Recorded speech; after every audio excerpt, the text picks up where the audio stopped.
All right, the little red light means we are recording. Thank you all so much for joining us for our first 3D class, our Developing Deeper Disciples class this Lenten season. Our first speaker is Stephanie Paulsell. She is a professor at the Harvard School of Divinity, I believe an interim minister there as well at their chapel. Is a published author and columnist. And with that, Stephanie, the floor is yours. Thank you so much, Colin. It's so good to see everybody. My mom and dad, Reverend Shirey, Paul Jones. It's good to see all of you. Thanks so much for coming out tonight. I'm so honored to be kicking off the Lenten series.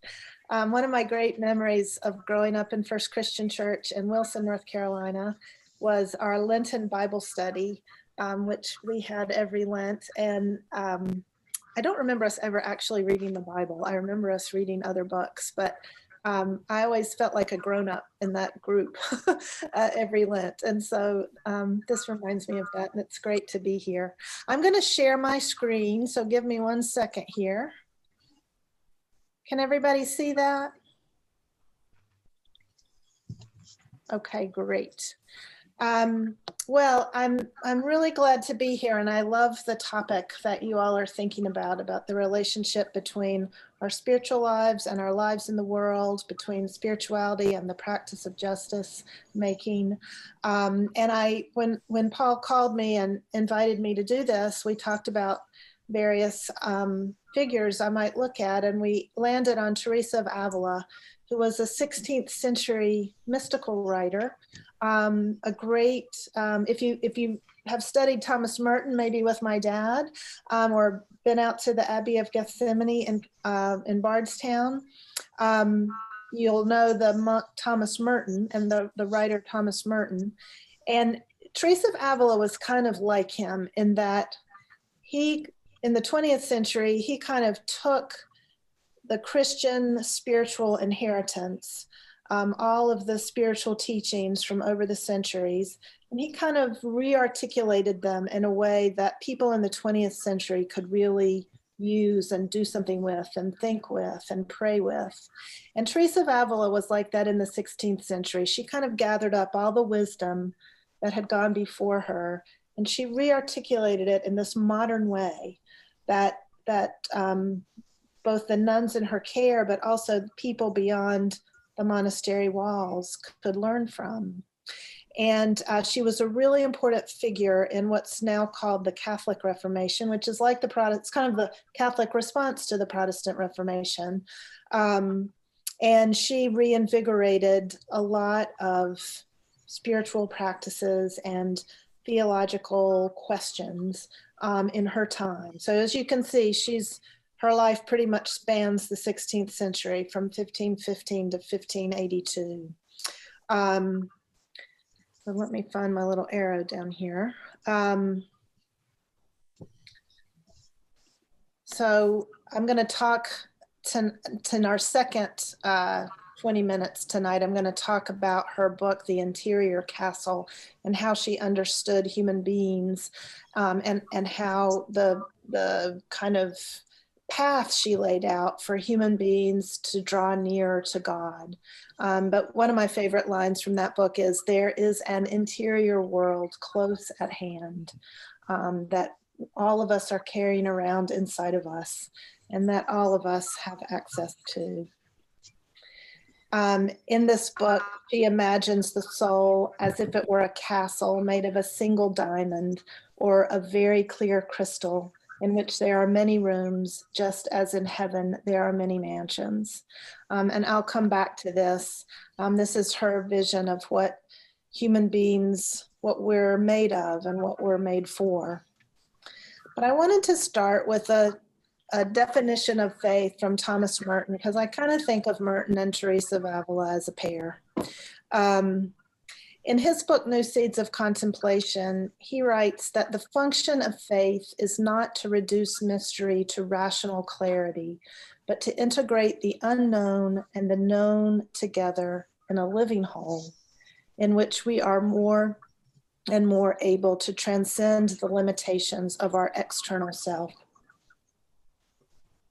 And I think that's a pretty good description of what Teresa of Avila was after in the 16th century.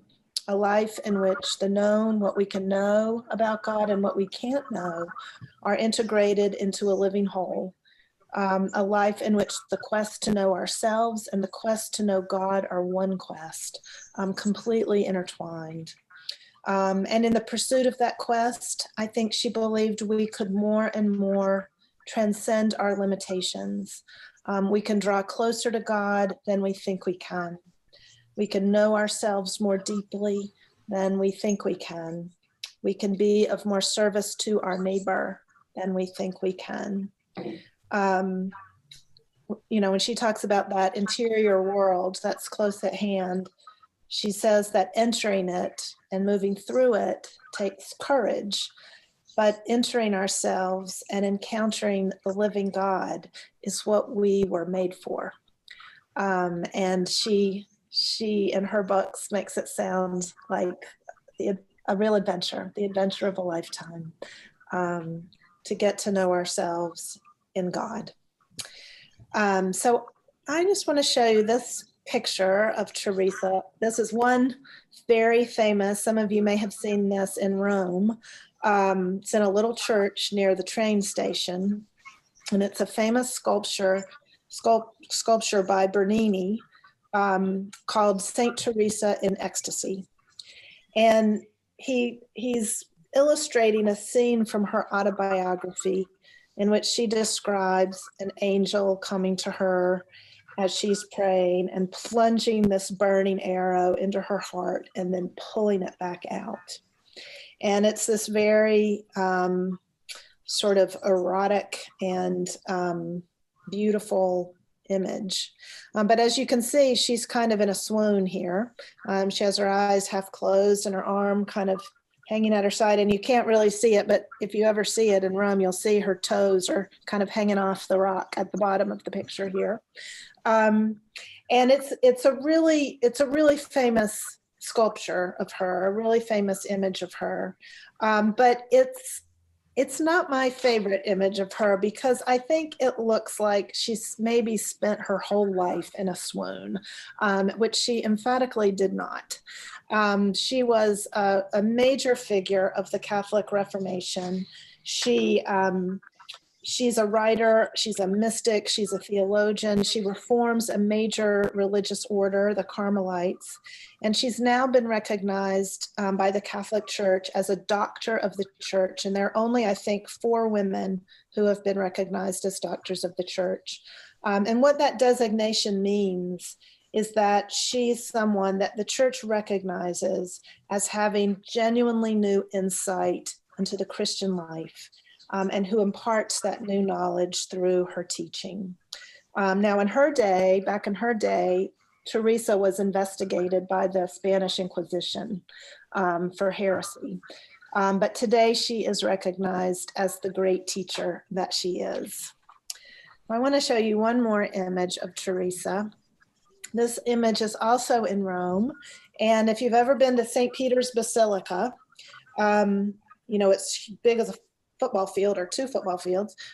When you walk in, there's down that middle sort of aisle, there are these huge statues of founders of religious orders. And the first one on the right, as you come in, is Teresa of Avila. And this is not the great art that Bernini's sculpture is. But I love this image because I think it really captures Teresa at the very heart of her vocation. Teresa of Avila is a writer, and she's a writer of such skill that she makes you feel like she's speaking directly to you. When I first started out as a teacher at the University of Chicago, I taught a class on Teresa of Avila, and sometimes students would come to my office hours and they would cry because they just couldn't stand to hear their classmates talking about what they thought Teresa of Avila was saying, because they felt Teresa was speaking right to them. They just felt like they could hear her voice, and they would say, I can't stand to listen to what so-and-so is saying. He's wrong. I know what she means. So she's a very gifted writer in that way. She's also she also sort of makes you believe, though, that she's just jotting things down in odd moments and probably getting things wrong because she's an uneducated woman. When in fact, she's really steeped in theology and in the literature of prayer, a lot of which she's read. She's read a lot of the books about prayer that were written in her time. But a lot of these books get banned by the church. They get put on what was called the index. And books on the index, people weren't supposed to read. And they took away a lot of the books that she really loved about prayer. And in many ways, what the Inquisition did by doing that was to shape her vocation, because she figured out how to write the books she needed in a way that would not arouse suspicion. And often when I first start reading Teresa of Avila with my students, she talks a lot about humility. And they're kind of put off by that because she seems to be putting herself down a lot. But if you read her closely, you can see that that first of all, she means what she says about humility. She thinks it's central to the religious life. But also you can see that she does kind of put herself down a bit, and then she kind of clears some space into which she steps and begins teaching about things that really matter. So she negotiates her use of humility in some very skillful ways, and gives herself a voice at a time when women were viewed with suspicion if they were writing theology. Now, not only was Teresa a writer of real power, but she was also a theologian who thought profoundly about what it meant to be human, about God, about incarnation, and about the relationship between the human and the divine. And although she wrote in a different way from some of the male theologians of her day, or earlier, like Thomas Aquinas, who had a very systematic way of writing theology, she is definitely a fellow worker with him in theology. So as I said, in her writings, she sort of gathers up the wisdom of the medieval contemplative traditions and rearticulates them in a modern age that was taking shape with a lot of intellectual ferment and violence and transformation. So let me just give you a little bit of a snapshot of Teresa's time. Teresa was born 23 years after Christopher Columbus made his first voyage. And she was born 23 years after the fall of Granada in Spain, that ended what was called the Spanish convivencia, which means literally living together. In Spain at this time, at the beginning of the 16th century, end of the 15th century, Jews, Christians, and Muslims were all living together. And had worked out ways of living together peacefully, fruitfully. And eventually Ferdinand and Isabella, the king and queen, came along and they expelled all the Jews and Muslims from the country. They were given the choice, convert or leave. And some people converted to Christianity, and that is part of Teresa's story as well, as I'll tell you in a moment. Teresa was born about 10 years after Spain's transatlantic slave trade started going in earnest. And of course, that was a real feature, a tragic and violent, horrible feature of the early modern period. And the image of enslavement recurs throughout her work. She was born 2 years before Martin Luther nailed his 95 Theses to the Wittenberg church door, which was a beginning point for the Protestant Reformation. And she was born 5 years before Cortez conquered Mexico. It's the beginning of that period of colonization. And in 1562, the year she began writing her autobiography, the ultra-violent wars of religion between Catholics and Protestants began in France, and they would rage there for more than a quarter of a century. And a lot of the Enlightenment views about religion that we have inherited, like religion is personal, religion is private, religion is nobody's business but your own, came out of that time because people were trying to figure out how to make it less dangerous because people were literally slaughtering each other in the streets. So that's a little snapshot of the world into which Teresa was born, the world in which her understanding of God and human beings took shape. Now, on her way to becoming a doctor of the church, she had several strikes against her. One, she was a woman who sometimes did things that women were not supposed to do, like write commentary on scripture. Teresa of Avila wrote a really wonderful commentary on the Song of Songs at a time when vernacular translations that were not in Latin, were being banned. And they were being banned because that was seen as something Protestants did. They translated the Bible from Latin into, whatever the language was, German or Spanish or whatever. So the Inquisition looked with suspicion on her commentary because she didn't know Latin, and so she wrote it in Spanish. One of her confessors ordered her to burn the book because he didn't think that women should write commentaries on the Bible, and especially not on the Song of Songs because it's such an erotic poem. And the story goes that she burned it in his presence, but that there were other copies in her convent libraries. And so it kept being passed around and read and copied, and it survives to this day. She reads the Song of Songs as a poem about the incarnation of God in Jesus. She says the woman, if you've read the Song of Songs, it begins with this woman saying, "Let him kiss me with the kisses of his mouth." And for her, she read that line allegorically as the call of humanity longing for the incarnation of God in humanity. The kiss, she said, that God bestowed on all of us. So she's a woman, one strike against her. She's also a conversa, which means that she came from a family that had converted from Judaism to Christianity. And conversos were denied certain social rights and benefits, such as access to public office and access to certain religious orders. And because of this, Teresa's brothers almost all moved to the Americas and made their lives here in what is now Peru and Chile.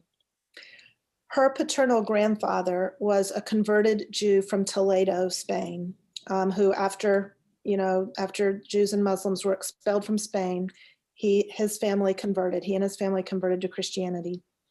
And in 1485, when Teresa's father was 5 years old, the Toledo Inquisition accused her grandfather and his family of returning secretly to Jewish practices.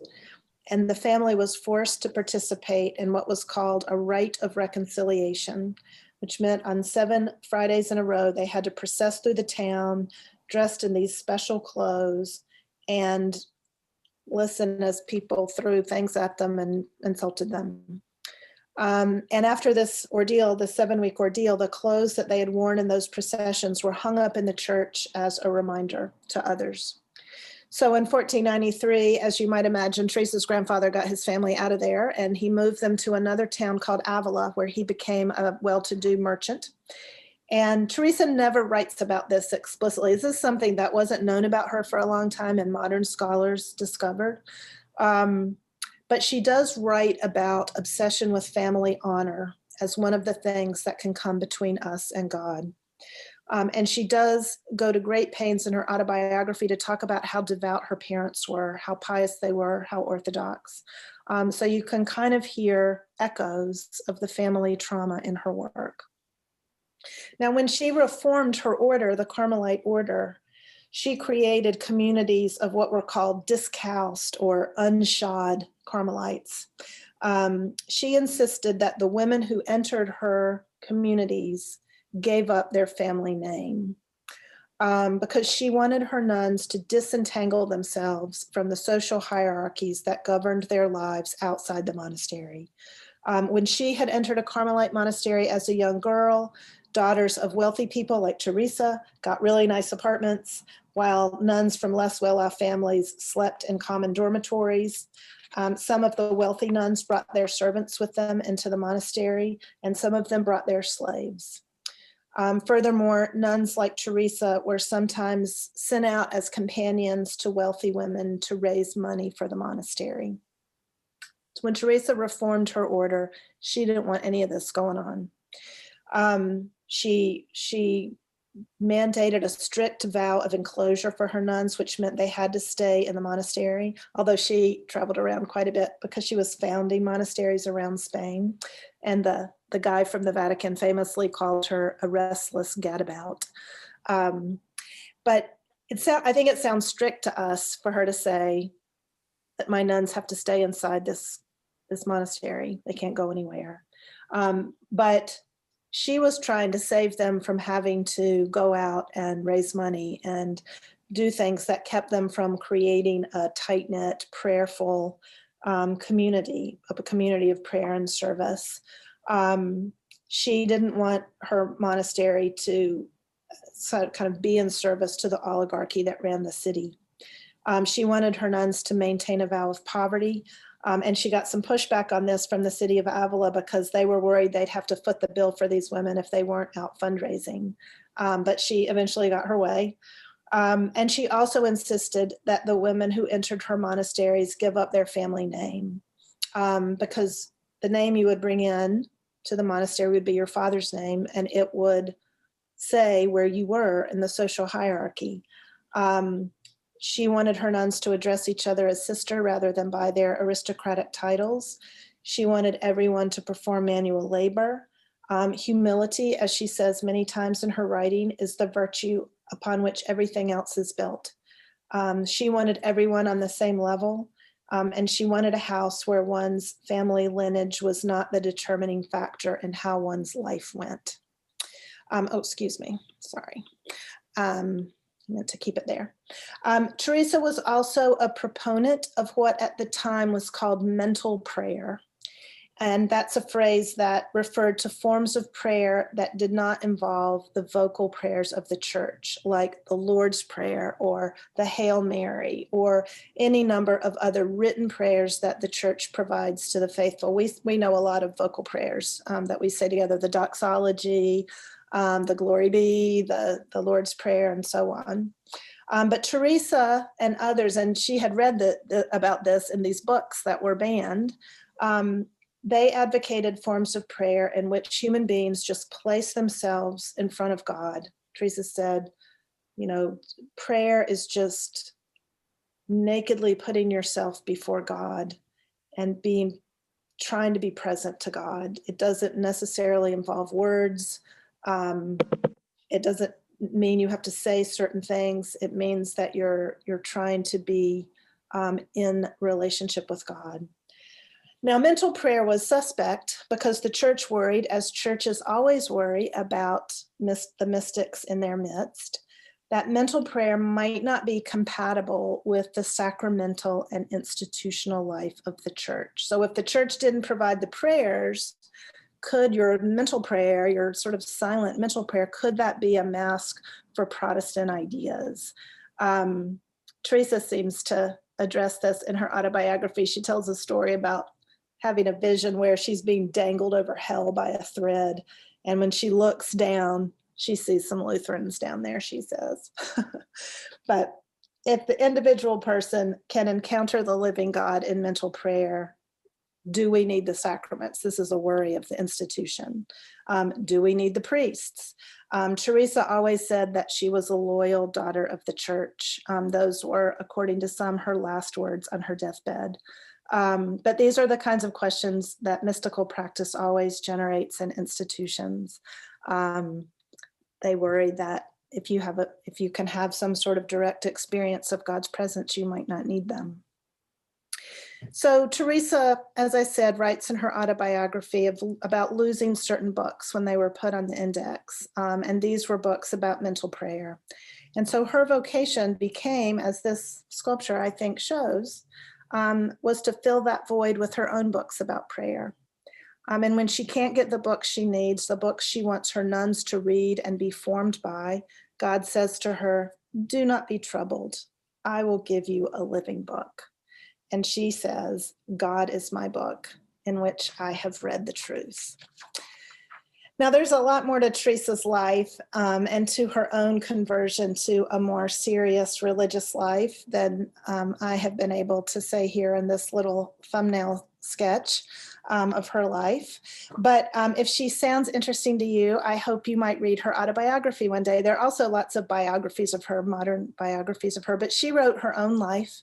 And it's a wonderful book where she, talks about sort of, she's a Christian her whole life, but her conversion is not, like St. Augustine's, from not being a Christian to being a Christian. Her conversion is just a deepening and deepening and deepening of her religious life, and her realization that she has to extract herself from this sort of privileged monastery life that she's living, where she gets to live better than others because of who her father is. And she starts a whole new community for women in which those distinctions among the women were erased, and where women could start together and live at the same, with the same comforts and the same, challenges, and could work together to become a community of prayer and service. I'm going to stop in a second, but in her autobiography, one of the interesting things that she does is she embeds a little manual about prayer in the middle of her autobiography. And she, in the interior castle, which I'll talk about next, she imagines all of us as, having this diamond castle in the middle of us, in the interior of us, where God dwells. But in her autobiography, she imagines the soul as a garden where God walks in the cool of the evening to enjoy himself. And she says it's the work of the soul is to water this garden and keep this garden nice for God. And so she comes up with this little structure of prayer where she says, when you first start out praying and you're trying to water the garden of your soul, it's like you're having to take a bucket on a rope and send it way down into a deep well. And then it is so much work to bring that bucket back up. It's heavy, it's full of water.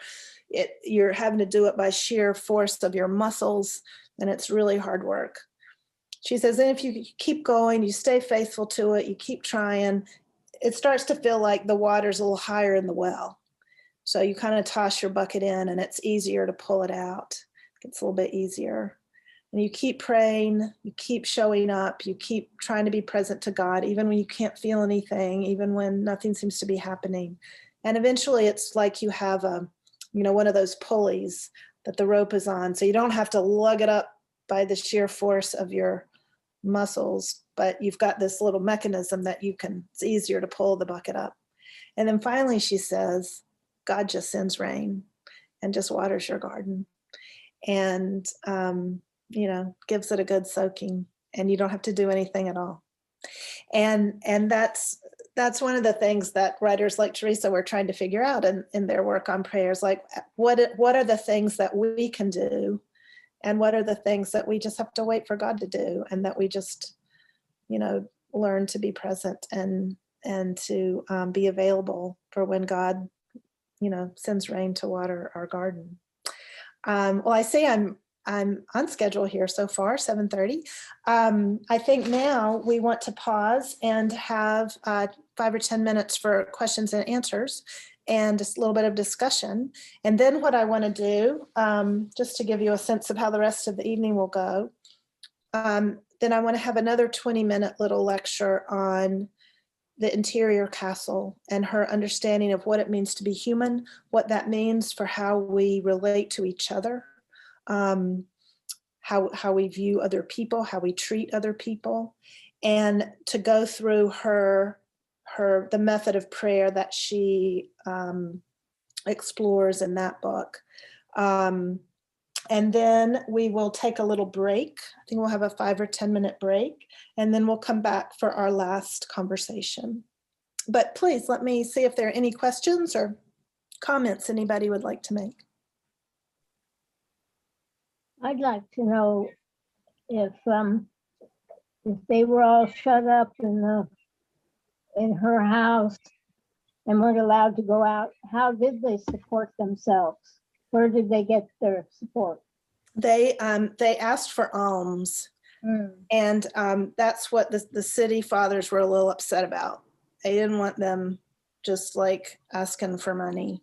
And Teresa also raised money. She did do the development work. She rode around Spain on a horse, and she started a lot of foundations and of new monasteries in various places. And there may have been some, I'm not sure actually if they made things that they sold the way some monasteries will do now. Gethsemane used to have its wonderful cheese. I don't think it has the cheese anymore. Mm-hmm. But they didn't have to go out and teach in schools. They didn't have to go out and be nurses. They didn't have to go out and keep people company. They were able to cultivate their community in the monastery and cultivate a life of prayer, and also to get educated. I mean, this was one of the few ways women had to get educated in the 16th century, and of course before. Women weren't in the schools, they weren't in the universities, they often didn't know how to read. But in a monastery, in a community of women, there was a lot of teaching and learning going on. This is not a terribly substantive question, I guess, but I'm just curious about your use of the word monastery instead of convent, or. I mean, I think either word is probably right. Convents is often the word that is used for women's houses, but at this time, women's houses are often called monasteries too. Hello. Please. Oh, George, I think you're muted. Yeah. There you go. You now? I can hear you. When did the Catholic Church recognize her? As the doctor of the church, I think it was in, I think it might have been 1970. Uh-huh. I think Teresa of Avila, Teresa Blessou, who was a 19th century writer, nun also, Catherine of Siena, who was a 14th century mystical writer, and Hildegard of Bingen, who's a 12th century mystical writer. The four of them have been recognized as doctors of the church. And all four are very original thinkers who have, new things to contribute. Thank you. Thank you. Yes, Hank, please. How are you? I'm good. It's so good to see you. Excellent. Could you give any specifics about her concerns for slavery? Pros and cons. That's a great question. I have to kind of extrapolate because she doesn't write about what, this is right at the beginning of the transatlantic slave trade in Spain. And that the image of the enslaved person comes up in her writing, usually in relation to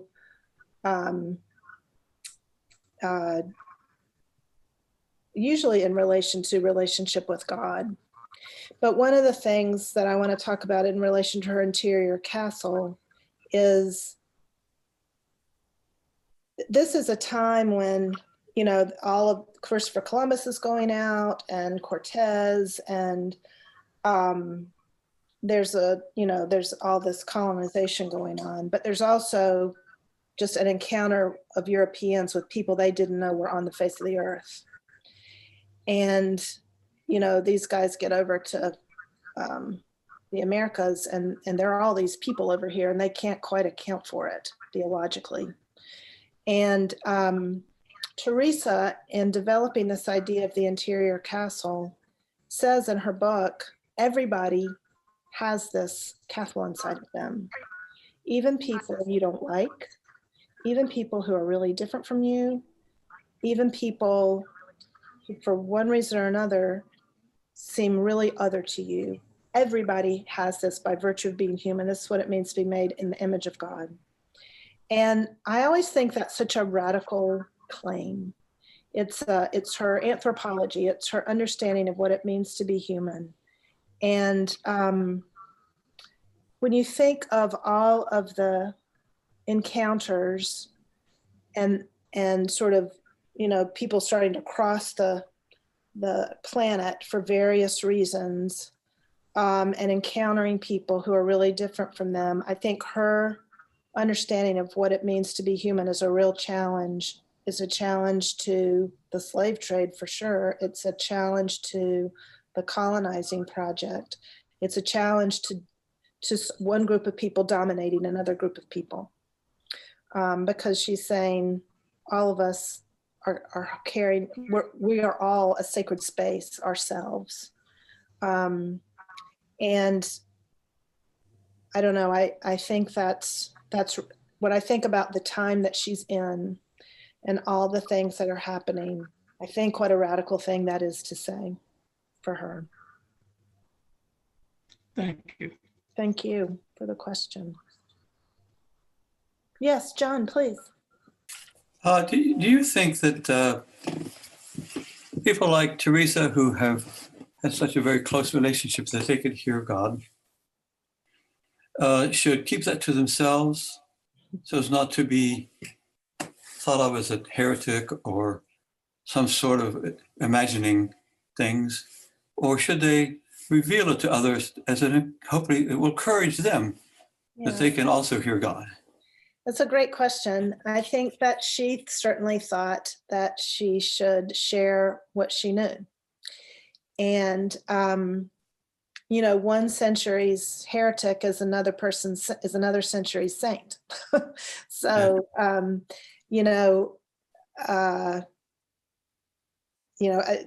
there's the span of someone's individual life, and then there's the reach of their life, which can go, of course, beyond the living of our lives. And she's certainly someone whose influence has really, vastly surpassed her own lifespan. And if she hadn't written her books, we wouldn't know about her.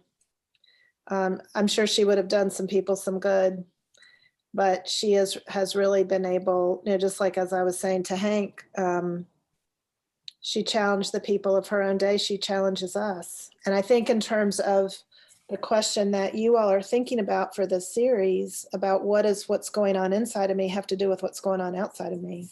What does my spirituality have to do with how I move my body through the world? What does our life with God have to do with our life with each other and other people? I think she's a real important voice in that conversation. But of course, T.S. Eliot, my mom wrote her dissertation about, great poet, 20th century poet. He wrote this great article on Dante in which he said, in Dante's time, visions were a more disciplined kind of dreaming. But if he were alive today, we would tell him there was something wrong with him. And so I think at every age, like there's a way, people have to, the context matters so much for how we understand what's happening to us, what kinds of experiences we're having, how we share them, how we articulate them. Teresa always, even though Teresa did report these sort of supernatural experiences, these special experiences, she always downplays them. And she always says, as we'll see in the Interior Castle, the important thing is not these special experiences. It's the important thing is the fruit of your relationship with God. In fact, when I was teaching that class where the students came and cried in my office, I remember a student, this is one of the best things I ever learned from a student. The student came to me and to my office hours, and she said, I've been thinking about Teresa of Avila. And she said, I think the mystics are writing not about these intense experiences of hearing God's voice or seeing an angel or whatever. She said, I think what they're concerned with is all the time in between, which is most of life. How do we live all those days when we're not hearing God's voice? And she said, I think, what I'm learning from Teresa of Avila is how to create a life that in which I'm able to stay open and available and conscious of God's presence, but that most of the time, it's not going to be an intense supernatural experience. It's going to be all trying to be faithful on all those other days. Yeah. And I think she's writing about that too. I think she's writing a lot about that, about how to stay courageous, even when it seems like nothing is happening. Mhm. Thank you. Stephanie,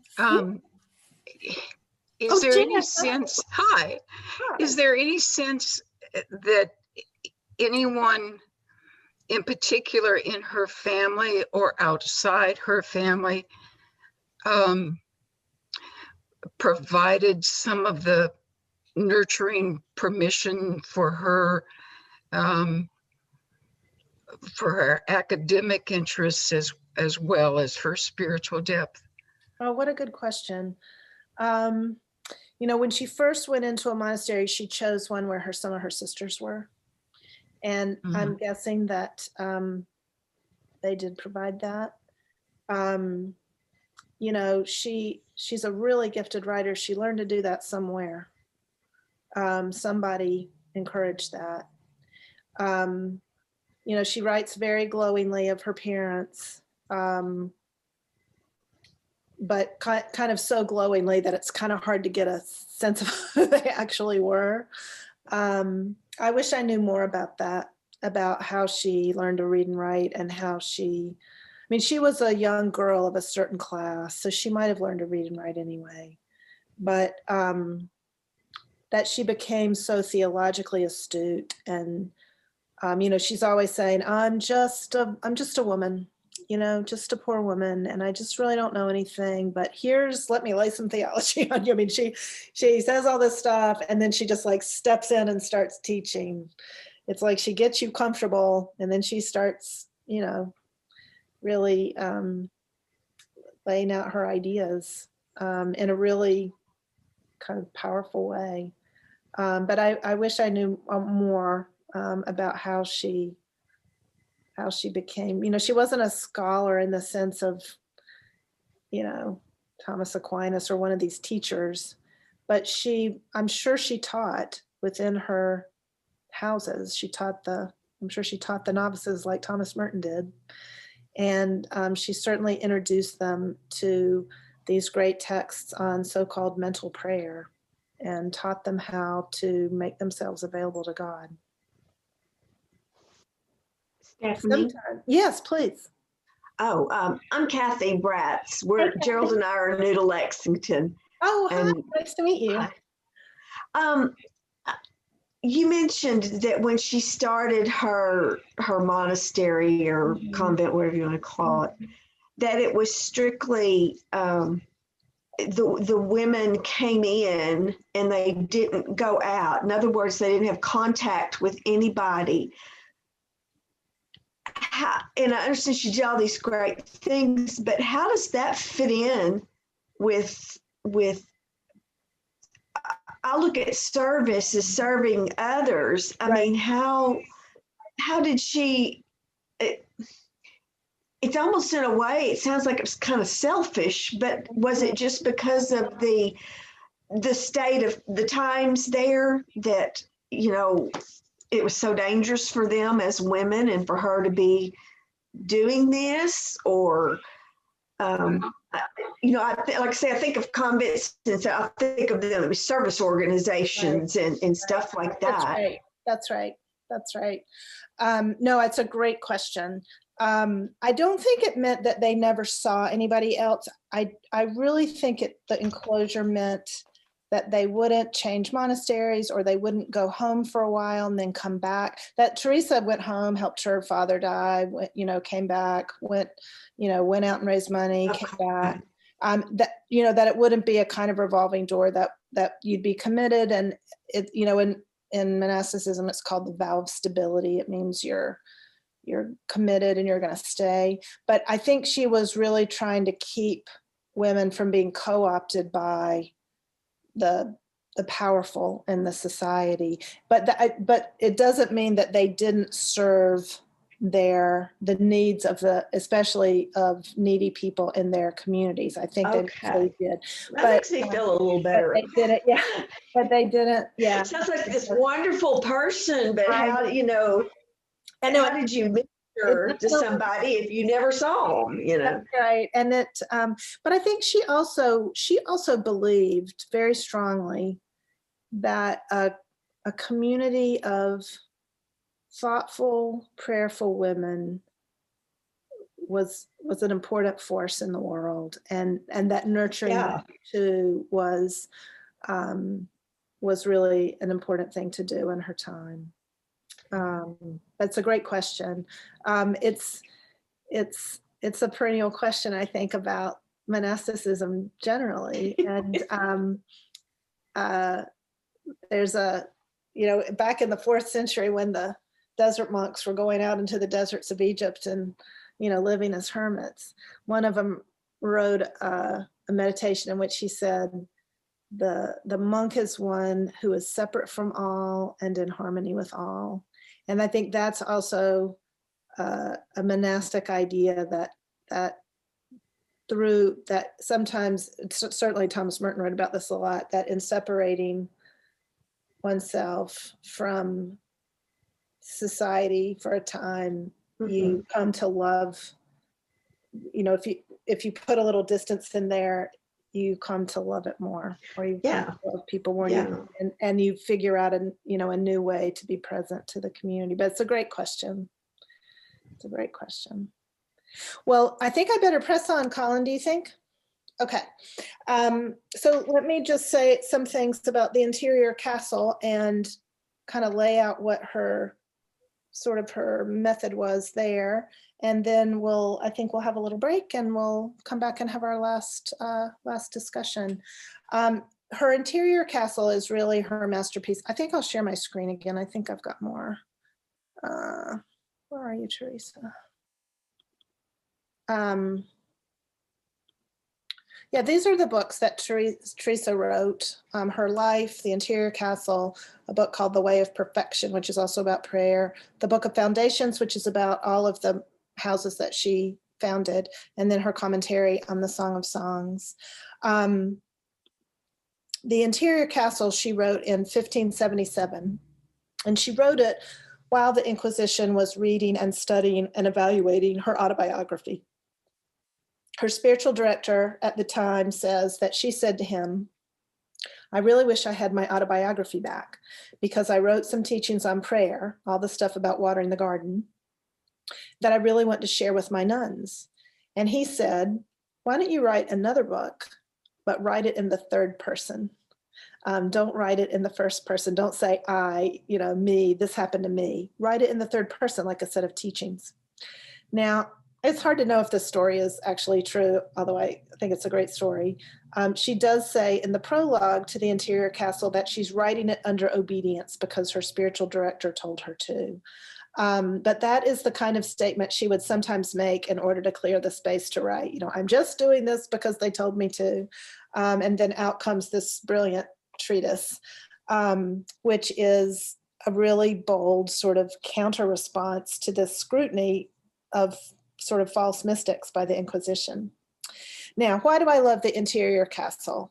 I love it because it is this theologically rich account of prayer that integrates the known and the unknown, the human and the divine, in a journey inside ourselves that is also a journey toward God. And one of the things she says at the end of this book to her nuns is, you can make this journey whenever you want, and you don't have to ask anyone's permission. You may be a nun enclosed in this monastery, but this is free space that you don't have to ask me to go do. You should just go do it. In a way, it's a really powerful interpretation of the idea that we're made in the image of God. And on the other hand, it's just a very human account of the sort of confusion and boredom and ecstasy and long dry spells, all the ups and downs of the spiritual life, the joys and also the emptinesses of our life with God. I also find her anthropology just personally very challenging in all the best ways, as I shared in response to Hank's question, that that to be a sacred space in which God dwells is what it means to be human. She writes in The Interior Castle, she says, I can find nothing with which to compare the great beauty of a soul and its great capacity. We're created in the image of God, she says, and that means we are so much more than we think we are, and we're capable of so much more than we think we are. The capacity of our soul to understand ourselves, to encounter God, and to encounter others in an authentic way is really unlimited. So to explore our interior castle is to explore a free country that is governed only by God. And it's challenging because if this is what it means to be human, it means that it's what it means for everybody to be human. Within each soul, she writes, there is a mansion for God. Everybody is full of secret rooms and vast spaces that we can't even begin to imagine. Even those we would call our enemies have this vast secret world inside of themselves. So if there's nothing else you remember from this class, that's what I would like you to remember, that the interior castle is Teresa of Avila's testimony against the dehumanization of others. If you're human, you have a soul of great beauty and great capacity. And this is the understanding of the human that undergirds everything that Teresa ever wrote. Now, the itinerary of the journey into the interior castle, she kind of structures it with 7 mansions, but she says the number 7 is arbitrary. She says, let us turn to our castle with its many mansions. You must not imagine these mansions as arranged in a row, one behind another, but fix your attention on the center, the room or palace occupied by the king. Think of a palmetto, which has many outer rinds surrounding the savory part within, all of which must be taken away before the center can be eaten. Just so around this central room are many more, as there are also above it. In speaking of the soul, we must always think of it as spacious, ample, and lofty. And this can be done without the least exaggeration, for the soul's capacity is much greater than we can realize, and this sun, which is in the palace, reaches every part of it. So she's got this image of the interior castle, but she's not, she's saying, don't think of it as just one way or the rooms all laid out in a row. Think of them as all crowded in there, one behind the other, and who knows how many there are, but I'm going to talk about 7 as a way to sort of orient us in this interior space. So you can hear, I'm sure, that she's drawing on the Gospel of John, chapter 14, when Jesus says to his disciples, when he's saying goodbye to them, in my Father's house are many mansions. I'm going to prepare a place for you. And she really uses that idea to ground her ideas. And she's kind of putting that verse, in my Father's house are many mansions, in conversation with the line in Genesis 1:26, I think, where human beings are created in the image of God. So getting into and moving through the first 3 mansions, that is the work of the soul. And the doorway, she says, is prayer and meditation. That's how we get in.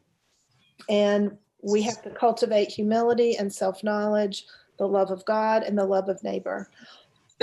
And she says, these are things that we never pass beyond. It's not like we get further on this journey and we're so, perfect and we're so close to God that we can leave, humility and the love of neighbor and, service, that we can leave those things behind. We never leave those things behind, she says.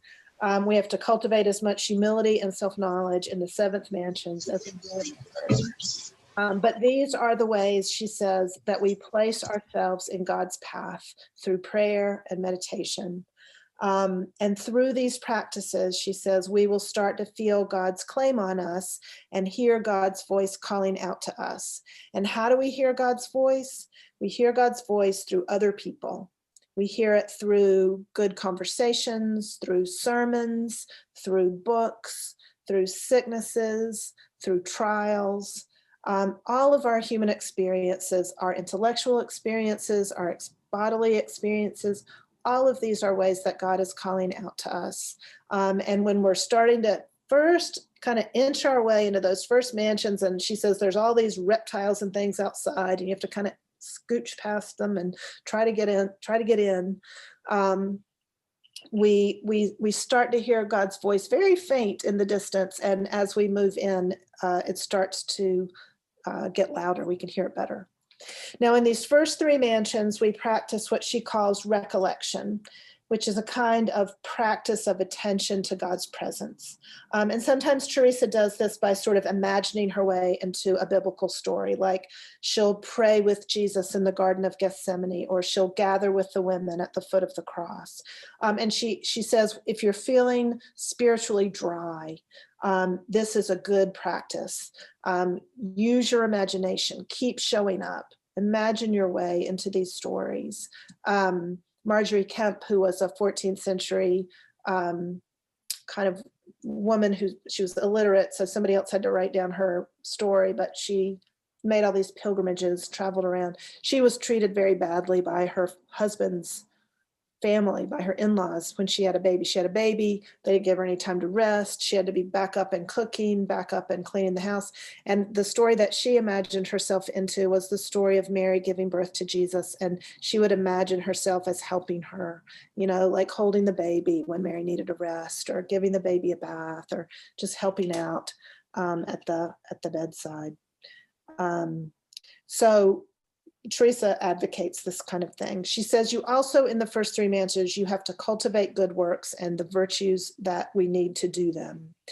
And it's tempting, she says, to say, okay, here I am. I got inside. I pray. I try to pay attention to God's presence. I do good works. I'm a pretty good person. I'll stop here. And what she says is, this journey inward requires a certain amount of dissatisfaction. We have to be dissatisfied enough with where we are in order to keep going. But she urges us to keep going. And she says, when you get further in, when you get to the 4th mansions, then the work of the journey starts to shift from you to God. And what she describes is this kind of dance, this kind of delicate encounter between God and the soul, in which God gradually takes over the effort. And what she says, and this is the kind of thing she's famous for, she says, don't worry if your mind isn't perfectly focused, or if you're not perfectly recollected. The important thing, she says, is not to think much, but to love much. And so do the things that make you love more. That, she says, is central to the spiritual life. Do the things that create more love. The great 20th century founder of the Catholic worker movement, Dorothy Day, famously said, if you're somewhere where there is no love, put love, and then you're going to find love.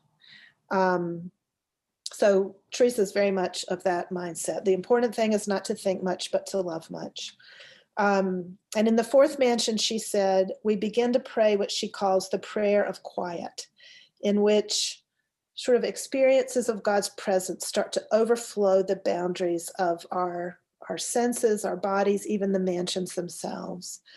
So she counsels moderation in these 4th mansions. She says, you need to relax and eat and sleep, and don't pray all the time. Nobody can pray all the time, she says. But if you keep going and you keep showing up, she says, in the 5th mansions, you are in the mansions of what she calls spiritual betrothal, or the prayer of union, where we experience God's presence in our soul. And she says it's a kind of death. And she uses the image of the silkworm who, once it's out of the cocoon, can't get back in. It's a transformation. And love of neighbor is crucial here, she says, because it's how we know we're on the right path. She says we can't really know if we're loving God, because God is a mystery. But we can sure know if we're loving our neighbor. And if we're not, she says, we are fooling ourselves. So she says, keep cultivating, your knowledge of yourself, even in the smallest matter. True union with God, she said, is marked by works that show our love for our neighbor. The 6th mansion, she says, are a place of suffering. And I think it's the longest part of the book, The Six Mansions. She says, in the Six Mansions, people talk behind your back. They complain to your confessor. This happened to Teresa a lot. There are long periods of what she called aridity or dryness. God seems very far away. She says it's as if the soul had never known God at all. So the Six Mansions are this sort of drama of presence and absence, and we have to stay authentic and humble and courageous through it all. And the person I think of in relation to the Six Mansions is Mother Teresa. Her diaries came out, in the last couple of years, and she's in India working with the dying. She's doing extraordinary work with other human beings. In her diaries, we learned that at a certain point, she just couldn't feel God's presence anymore, but she kept loving. And Teresa Blessou, who's another doctor of the church, 19th century nun, she writes about how she died quite young. She had tuberculosis. And when she realized she was dying, at first she was very excited because she believed she would be going home to be with God. And then as the days wore on, she got scared. And then she said, I can't feel the joy of my faith anymore. But she said, even though I can't feel the joy of my faith, I am trying to do what faith requires. I'm trying to stay turned toward love, even in the smallest matter. And I think that's what the Six Mansions are about, learning to stay turned toward love, no matter what is going on. In the Seventh Mansions, what she calls the spiritual marriage, she says that's like another heaven. She says it's the closest we can be to God in this life. And that's where God's presence is like rain falling on a river. You can't tell where a raindrop ends and the river begins. And our dryness is gone and our spiritual disturbances are gone. But even there, Teresa reminds her sisters that the foundation of this whole thing is humility. And that in the Seventh Mansions, we're not supposed to just rest in God's presence, that good works are still essential. All of this journey, she says, is about being made fit for service. And I have a little quote here. She says, "This, my sisters, I should like us to strive to attain. We should desire and engage in prayer for the sake of acquiring the strength which fits us for service." And she talks about Mary and Martha. Mary and Martha are big characters in a lot of this literature because, of course, the story from the Gospel of Luke. There are these two sisters who love Jesus, but they receive him really differently in their home. And Martha goes in the kitchen, starts whipping up a big dinner, and Mary sits at Jesus' feet listening to him. And Martha comes out of the kitchen and says, "Jesus, tell my sister to get up and help me." And he says, "Martha, Martha, you are worried about many things. Mary has chosen the better part. It shall not be taken away from her." Well, a lot of contemplatives said, see, we have chosen the better part. That's the contemplative path is better than the active path. But a lot of teachers, great spiritual teachers, don't buy that. And Teresa's one of them. She says, "Believe me, Martha and Mary must work together when they offer the Lord lodging." She thinks we all have Mary and Martha in us, and we have to.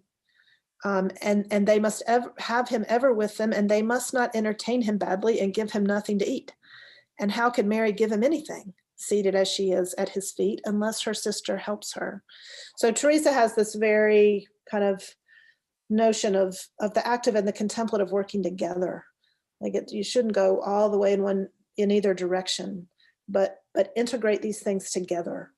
And another a 13th century, 14th century German mystic, Meister Eckhart, very similarly, he writes this sermon about Mary and Martha, in which he says that really it's Martha that Jesus approves of. He says, when Jesus says, "Martha, Martha, you're worried about many things," Meister Eckhart says, because he said her name twice, we can tell that he approved of her. Good medieval interpretation. But he says, Mary needs to get up and learn life. And she won't become a saint just sitting there. So you need both. You need Mary and you need Martha. I guess that's all that I have. But at any rate, that's a quick, very thumbnail sketch. You'll have to read the Interior Castle for yourself if you want more meat. But that's the basic idea that that we're all that God is.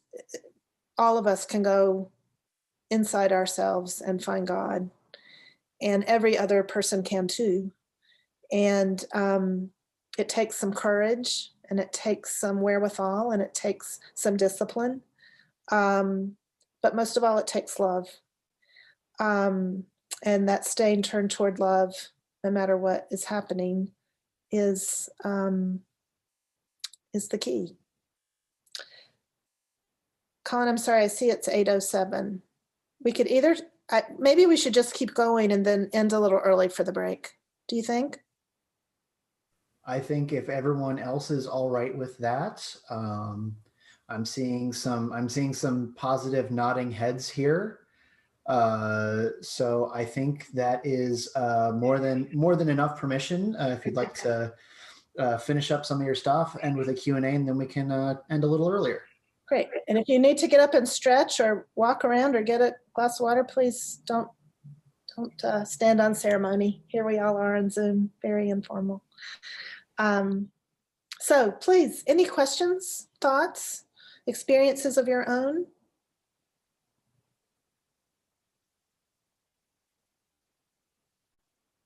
Stephanie? Yes. It's so good. It's David Shirey. David, hi. I just love being with you. Thank you so much for leading us off tonight.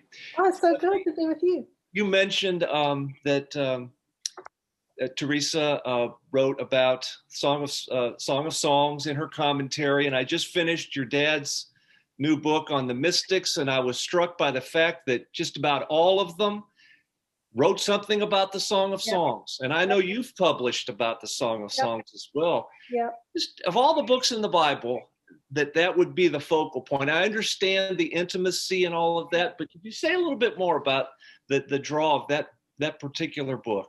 Absolutely. In the Middle Ages, the Song of Songs was the most commented on book of the Bible. There were more commentaries on the Song of Songs than there were on the Gospels or the book of Genesis or the Psalms.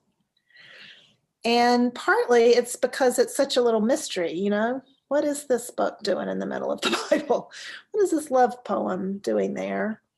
But I think it's also because people like Teresa of Avila and Bernard of Clairvaux and these great spiritual teachers, when they heard the Song of Songs, they recognized something about their own experience. Teresa says in her commentary, she says, when I hear the Song of Songs read out loud in church, of course in Latin, which she does is not a language that she knows, she said, it communicates itself to me. I understand it.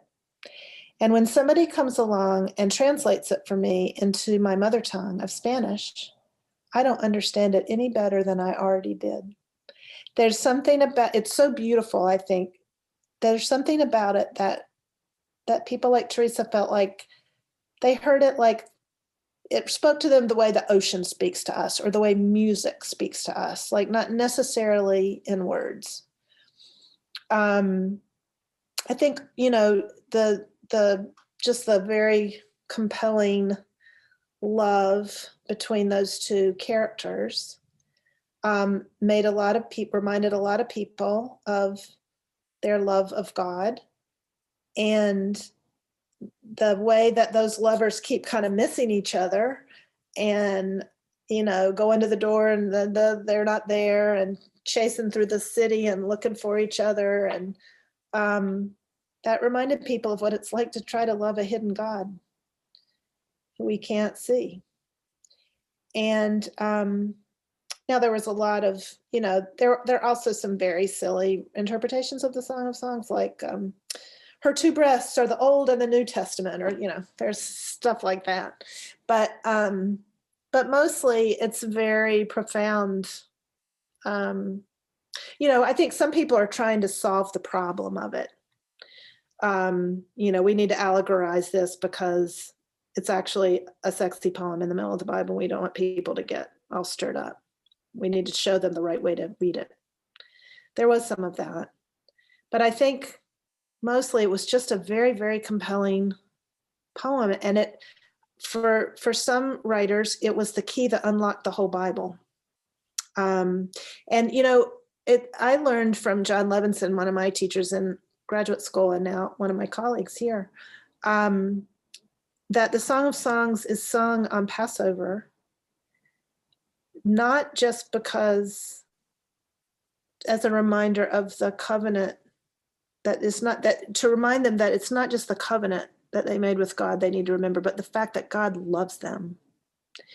And there's a great scene toward the end of the Song of Songs where there are these daughters of Jerusalem who pipe up periodically and comment on the action. And one of the things they say is, "Who is that coming up out of the desert, leaning on the arm of her beloved?" And that reminded the rabbis of God leading them through the wilderness. So there's just so much. I don't know. It's such a short little book.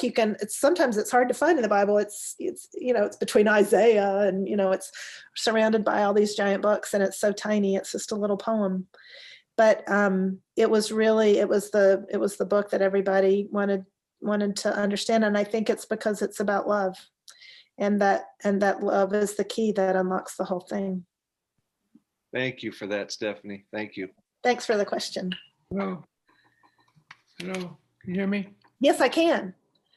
I like to read the definition. Spirituality focuses on the ultimate purposes and meaning of life. It searches for a test of principles and ethics to live by, commitment to God and a higher power, recognition of transcendence and everyday experiences, a selfless focus, a set of beliefs that practice that is designed to facilitate relationships with the transcendent. Beautifully put. Now, what was her spiritual belief? Her spiritual belief was that anyone could come into relationship with God, and that God made us for that. That we were created in the image of God, and God longs to be in relationship with us, and that's what we were made for. Okay. Thank you.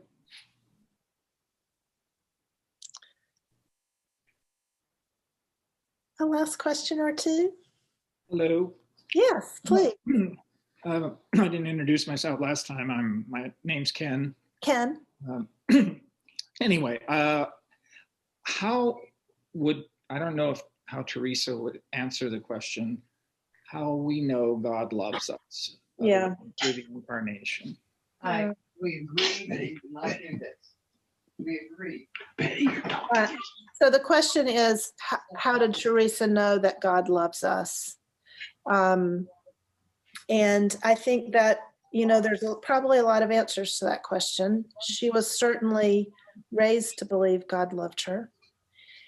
But I think it was in her personal experience of God that really confirmed that for her. I mean, I think she also found it in the Song of Songs. She found it in Scripture. She found it for her, doctrinally, the doctrine of the incarnation was so important for her, that God cared to be among us and to, really participate in the life of humanity.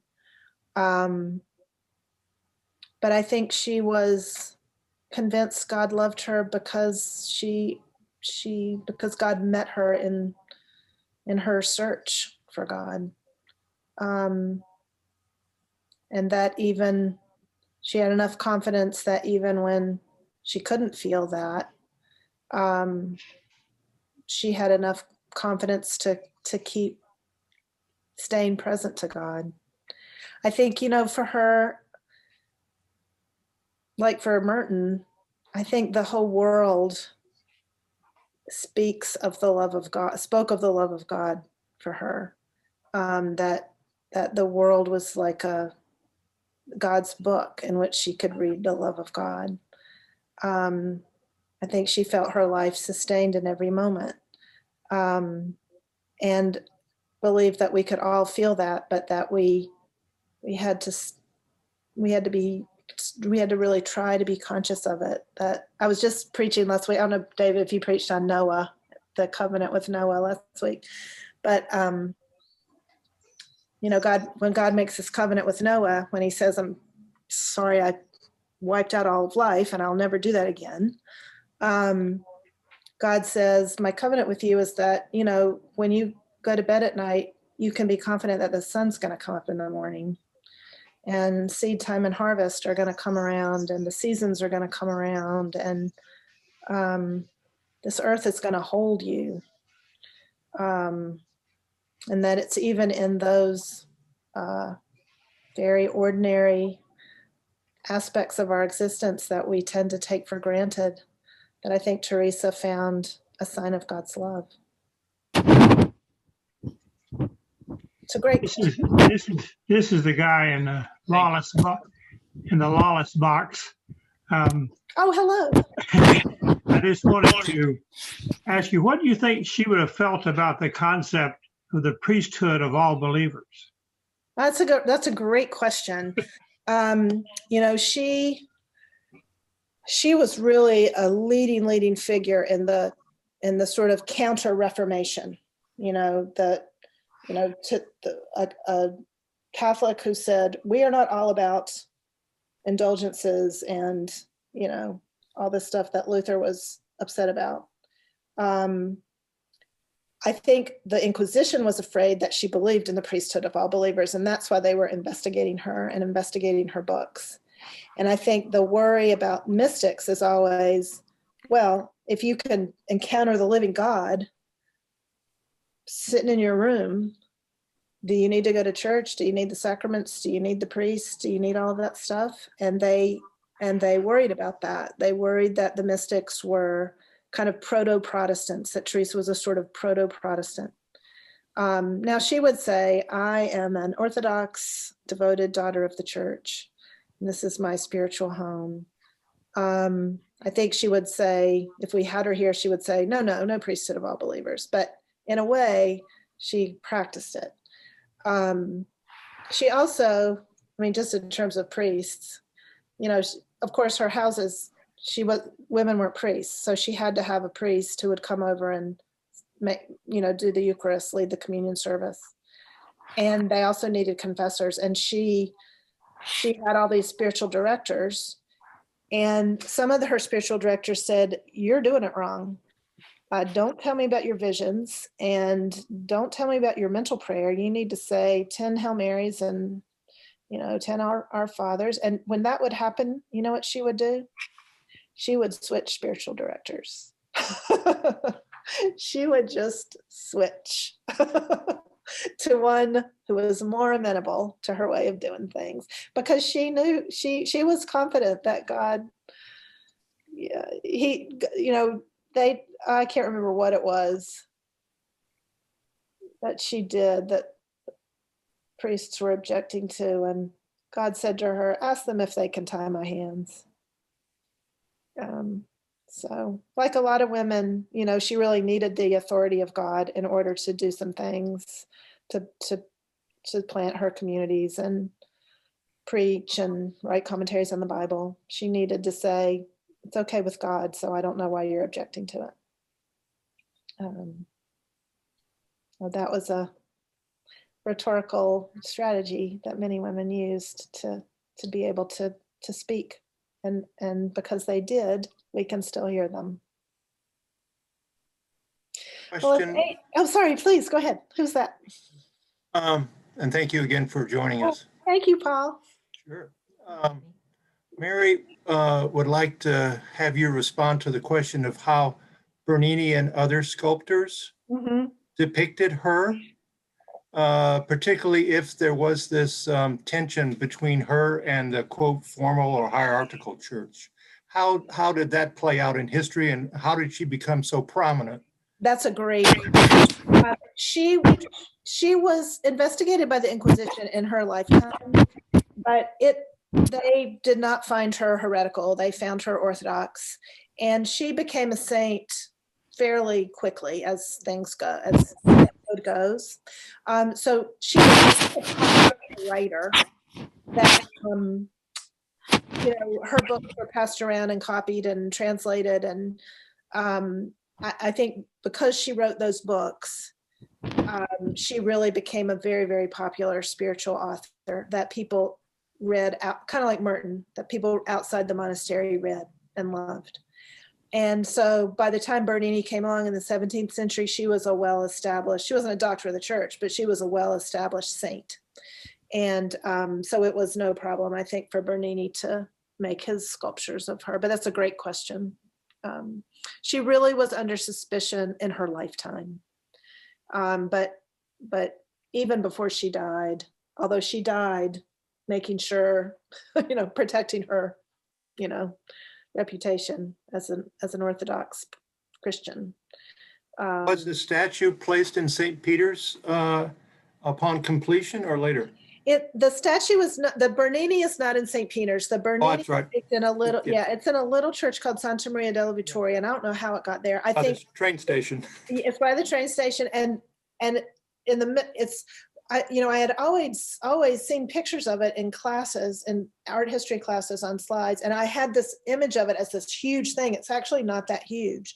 It's in a little side altar, and on the sides there are also sculptures of the donors who paid for it, and they're like in these little balconies, and they're looking over at Teresa having this experience. So I think somebody, some people just paid for it. Maybe somebody who loved the book. Yeah. Thank you. Thank you. I believe we've got time for one more question here, as it is 8:23. Okay, great. One more question.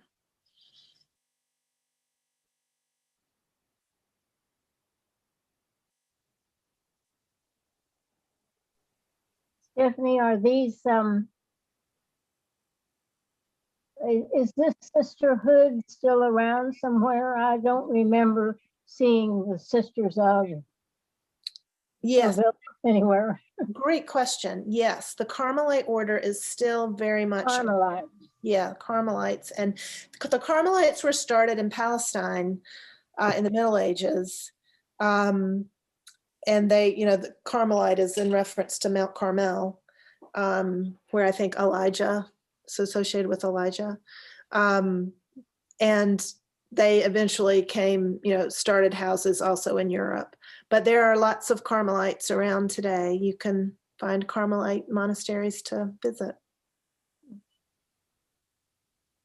Okay.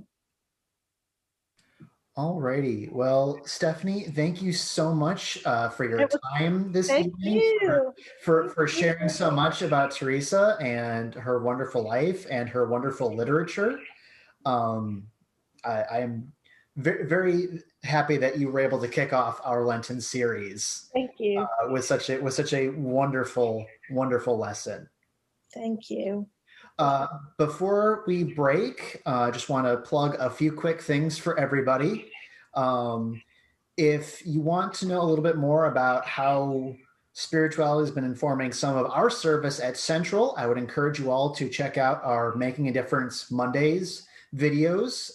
Those can be found on our Facebook channel and our YouTube channel, I believe.